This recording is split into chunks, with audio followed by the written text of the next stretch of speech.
Et si un simple navire marchand pouvait, en une seule nuit, rapprocher toute une région d'une crise diplomatique majeure? Imaginez un cargo au milieu de la Méditerranée, moteurs ralentis, radars allumés, encerclés par des bâtiments de guerre. À bord, une cargaison officiellement banale. Mais en coulisses, des accusations de transfert militaire secret, des capitales en alerte et des grandes puissances qui observent chaque mouvement.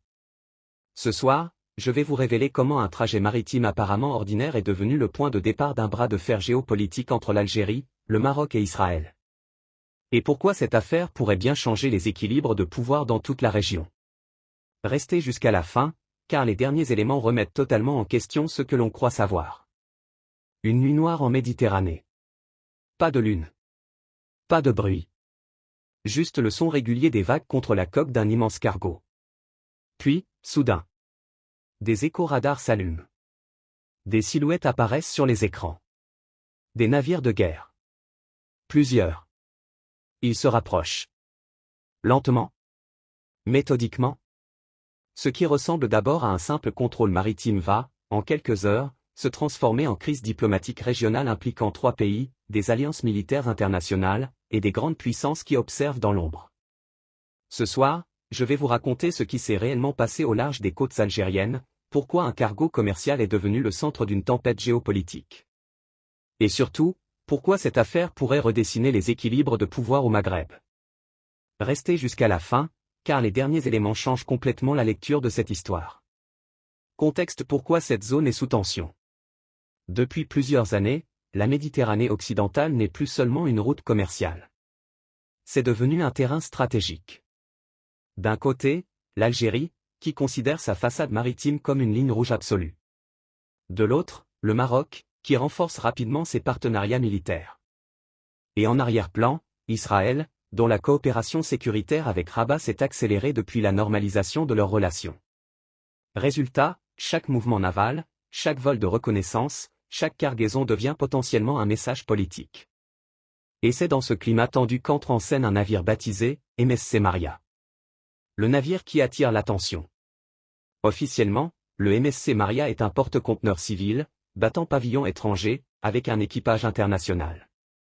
Sa mission déclarée est banale, transporter des marchandises commerciales, principalement des produits agricoles et des pièces automobiles. Mais ce qui intrigue les autorités algériennes, ce n'est pas ce qu'il transporte. C'est comment il navigue. Après avoir quitté le port de Haïfa, en Israël, le navire ne suit pas la route maritime habituelle vers le détroit de Gibraltar ou les grands ports européens. Au lieu de ça, il modifie légèrement sa trajectoire. Suffisamment pour se rapprocher des eaux territoriales algériennes. Pour un cargo commercial, ce genre de détour est rare. Chaque mille nautique en plus coûte du carburant, du temps, et de l'argent. Alors, pourquoi prendre ce risque? L'alerte de la marine algérienne. Les radars côtiers algériens repèrent cette anomalie. Le dossier du MSC Maria est ouvert. Et là, un détail attire immédiatement l'attention des services de surveillance maritime. Le poids déclaré de la cargaison ne correspond pas totalement aux marchandises annoncées. Ce n'est pas une preuve. Mais c'est suffisant pour éveiller les soupçons. Le commandement naval algérien prend une décision. Le navire ne passera pas sans contrôle. Déploiement militaire. En quelques heures, plusieurs bâtiments de la marine algérienne changent de cap. Des frégates modernes équipées de missiles antinavires. Des corvettes conçues pour la défense aérienne et la lutte sous-marine. Et sous la surface, des sous-marins en patrouille silencieuse. Le MSC Maria se retrouve progressivement entouré.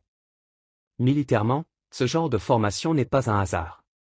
C'est un message clair, il n'y aura pas de fuite possible. Le face-à-face en mer. Un premier contact radio est établi. La marine algérienne demande au capitaine de réduire sa vitesse et de se préparer à un contrôle de sécurité.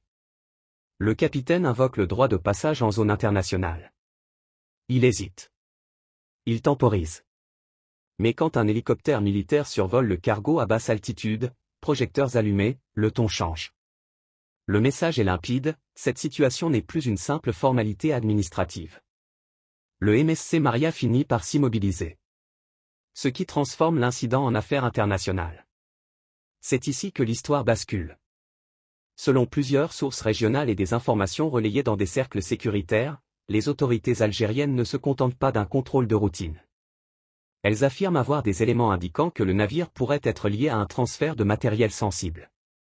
Pas forcément des armes complètes, mais des composants, des systèmes électroniques, des technologies à usage militaire. Et surtout, une destination finale supposée, le Maroc. Le triangle géopolitique. À partir de ce moment-là, ce n'est plus seulement un problème maritime. C'est un triangle diplomatique explosif. Israël comme point de départ. Le Maroc comme destinataire présumé. Et l'Algérie comme puissance régionale qui intercepte. Pour Alger, l'idée que du matériel militaire transite à proximité directe de ses côtes, dans un contexte de rivalité stratégique avec Rabat, est perçue comme une provocation. Pour le Maroc, toute confirmation publique d'une livraison militaire sensible pourrait créer des tensions avec ses partenaires internationaux. Et pour Israël, la moindre accusation de transfert non déclaré de technologie militaire peut déclencher des réactions bien au-delà de la région. Réaction politique. Dans les heures qui suivent, le ton monte. Des responsables algériens parlent de défense de la souveraineté maritime. Des voix marocaines évoquent une entrave à la liberté de navigation. Et du côté israélien, c'est le silence officiel, accompagné de démentis indirects dans les médias. En coulisses, les capitales occidentales observent attentivement. Car dès qu'il est question de transfert militaire, les règles internationales et les accords de contrôle des exportations entrent en jeu. La guerre de l'image. Pendant que les diplomates discutent, une autre bataille se joue, celle des réseaux sociaux. En Algérie, les images de navires de guerre en mer deviennent virales. Les messages de fierté nationale se multiplient. Au Maroc et en Israël, d'autres récits émergent. On parle d'exagération, de mise en scène politique, voire de désinformation. Chaque camp tente d'imposer sa version des faits à l'opinion publique régionale et internationale. Ce qu'on sait, et ce qu'on ne sait pas. À l'heure actuelle, une chose est certaine. Le MSC Maria est devenu bien plus qu'un simple cargo. Mais ce que contenaient réellement ces conteneurs reste flou. Aucune preuve officielle, indépendante et publique n'a encore confirmé la nature exacte de la cargaison. Et c'est précisément ce flou qui rend cette affaire si puissante politiquement. Conclusion finale forte et mémorable. Cette histoire nous rappelle une chose essentielle. Aujourd'hui, un navire n'est jamais juste un navire. Une route maritime n'est jamais juste une route. Dans un monde où les alliances changent, où les équilibres militaires se déplacent, et où l'information circule plus vite que les missiles, chaque mouvement en mer peut devenir un message stratégique. Le MSC Maria n'a peut-être transporté que des marchandises. Ou peut-être bien plus que ça. Mais une chose est sûre. En une seule nuit, il a réussi à mettre sous tension 3 pays, attirer l'attention des grandes puissances, et rappeler au monde que le Maghreb est désormais l'un des nouveaux centres de gravité géopolitique de la Méditerranée. Si vous voulez continuer à comprendre ce qui se joue réellement derrière les communiqués officiels et les titres des médias, abonnez-vous à la chaîne. Parce qu'ici, on ne se contente pas de raconter l'actualité. On la décrypte. Si vous voulez comprendre ce qui se passe derrière l'actualité, pas juste ce qu'on vous montre, abonnez-vous maintenant et activez la cloche de notification. Ici, on décrypte les tensions du Maghreb et du Moyen-Orient, sans filtre, sans détour.